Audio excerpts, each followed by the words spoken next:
श्रीगुरुभ्यो नमः। स्वागतं सर्वेभ्यः।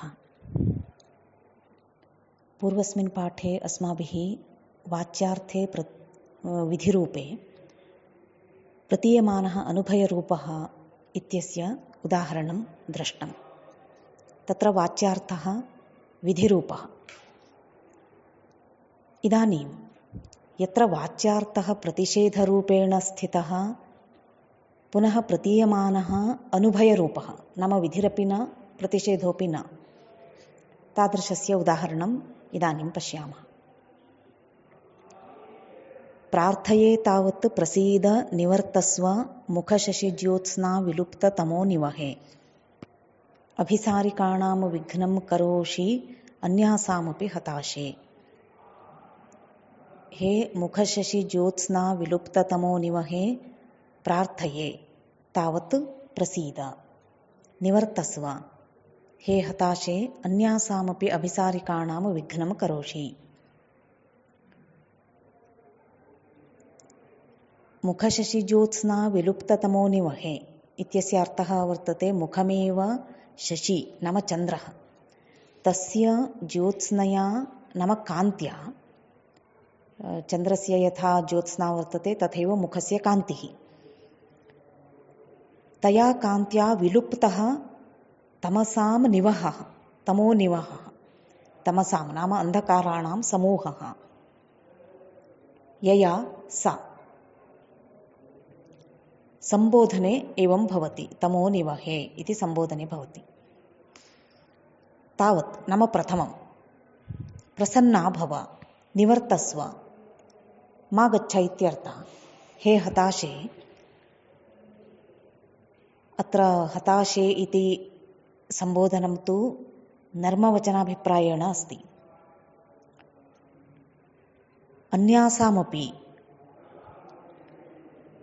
अभिसारिकाणाम्, इयं यथा अभिसारिका तथैव अन्याः अपि अभिसारिकाः गच्छन्ति, किन्तु अस्याः मुखचन्द्रस्य ज्योत्स्नया नाम कान्त्या सर्वत्र प्रकाशः भवति। प्रकाशः भवति चेत् याः अभिसारिकाः स्वकान्तं प्रति गच्छन्त्यः सन्ति ताः सर्वैः दृश्यन्ते। सर्वे न पश्येयुः इत्येव ताः रात्रौ गच्छन्ति अन्धकारे, परन्तु अस्याः मुखचन्द्रस्य ज्योत्स्नया सर्वत्र प्रकाशः भवति इति अन्याः अभिसारिकाः याः सन्ति तासां गमनं दुष्करं भवति। अत एव उच्यते अभिसारिकाणामपि विघ्नं करोषि इति, अन्याभिसारिकाणां। तत्र अभिसारिका नाम कान्तं, नाम सा तु कामार्ता भवति, कान्तं स्वसमीपे आह्वयति, स्वयमेव वा याति, सा अभिसारिका इति उच्यते। साहित्यदर्पणे अभिसारिकालक्षणम् एवम् उक्तमस्ति। कामार्ताभिसरेत् कान्तं सारयेद्वाभिसारिका इति। विघ्नं स्वस्य मुखशशिज्योत्स्नया रात्रौ अन्धकारम् अपसार्य अन्धकारे व्रजन्तीनाम् अभिसारिकाणाम् अभिसरणकर्मणि विघ्नं करोषि। एतत्तु इदानीं मया विवृतमेव। एवम् अस्य पद्यस्य भावार्थः भवति, अभिसारिका नायिकायाः वर्णनम् अत्र वर्तते। अस्य भावार्थः कः इत्युक्ते,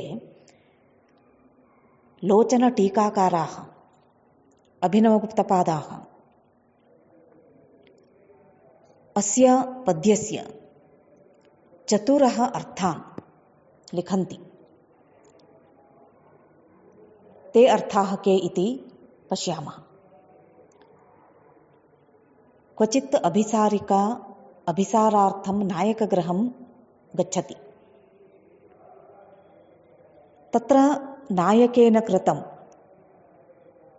अन्यनायिका गोत्रस्खलनरूपम् अपराधम् अवलोक्य ईर्ष्या कषायिता सती स्वगृहं निवर्तितुं चेष्टते, नाम उद्युक्ता भवति।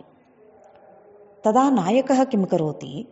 चाटोक्तिभिः ताम् अनुनयति। हे हताशे, प्रार्थये अहं, त्वं प्रसन्ना भव, निवर्तस्व। मुखचन्द्रस्य ज्योत्स्नया अन्धकारसमूहं निराकुर्वती त्वं मम गृहात् निवर्तनक्रियया आवयोः सम्पद्यमाने आनन्दे तु विघ्नम् उत्पादयसि। अभिसारार्थं गच्छन्तीनाम् अन्यासामपि रमणीनां विघ्नमुत्पादयसि इति प्रथमः अर्थः। अत्र वाच्यार्थः मा गच्छ, निवर्तस्व इति निषेधरूपः। परन्तु व्यङ्ग्यार्थः न निषेधरूपः न वा विधिरूपः। तर्हि किं? नायकस्य चाटोक्तिरूपः इति मुखशशिज्योत्स्ना विलुप्ततमोनिमहे इति सम्बोधनेन प्रतीयते। द्वितीयः अर्थः भवति नायिकायाः सख्योवचनमिदम् इति, न तु नायकस्य। नायिकायाः सख्युः वचनं। नायिकायाः तात्कालिकम् अभिसरणं निषेधयन्ती सा सखी एवं वदति, हे हताशे, साम्प्रतम् अभिसारार्थं मा गच्छ। अत्र व्यङ्ग्यार्थः विधिनिषेधाभ्याम् अन्यः सख्युः चाटोक्तिरूपः अस्ति इति ज्ञेयम्। तृतीयः अर्थः भवति अभिनवगुप्तपादाः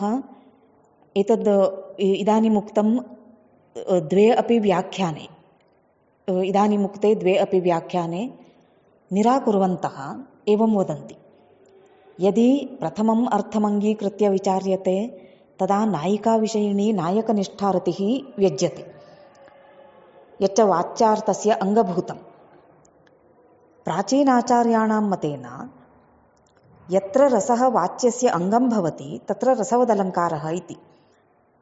यदि सखीवचनं नायिकाविषयकः भवति, सखीनिष्ठः भावः अस्ति। नायिकाविषयकः सखीनिष्ठः भावः सखीवचनं। यश्च वाच्यस्य अङ्गताम् उपेत्य किं भवति? प्रेयोलङ्कारः भवति। एवं वाच्यस्य रसस्य अङ्गत्वे रसवत् अलङ्कारः, भावस्य अङ्गत्वे प्रेयोलङ्कारः इति व्यवस्था। ध्वनिवादिनां मतेन तु गुणीभूतव्यङ्ग्यम् इति तात्पर्यम्। अतः अत्र तृतीयं व्याख्यानमेव अस्माभिः द्रष्टव्यम्। तदनुसारेण नायिका नायकगृहम् अभिसर्तुं याति। नायकोऽपि नायिकागृहम् आगच्छन्नस्ति। मध्ये मार्गम् उभौ मिलतः।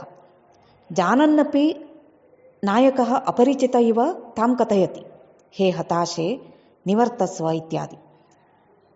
अत्र निवर्तस्व इत्यादिकं वाच्यार्थः। आवां तव गृहे गच्छावः उत मद्गृहे वा गच्छावः इति नायकाभिप्रायः अत्र व्यङ्ग्यार्थः। विधिनिषेधाभ्याम् अयं व्यङ्ग्यार्थः अतिरिक्त एव, विधिरपि न, निषेधोऽपि न। इदानीं चतुर्थः अर्थः भवति, तदनुसारम् अभिसारिकां प्रति तटस्थानाम् इदं वचनं भवति। अत्र वाच्यार्थः निषेधात्मकः।